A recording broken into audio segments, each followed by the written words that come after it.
Hey guys, welcome back to our channel. In this tech tutorial video, we're going to show you how you can mark tasks as complete in your spaces on Workona. So let us dive into this. So guys, navigate to the Workona browser extension, for example, on Google Chrome.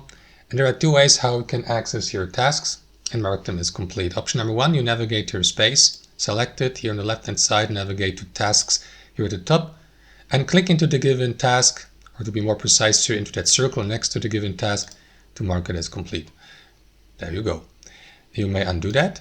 Let me do that for demonstration purposes. And option number two would be to navigate to the tasks overview here in the top left.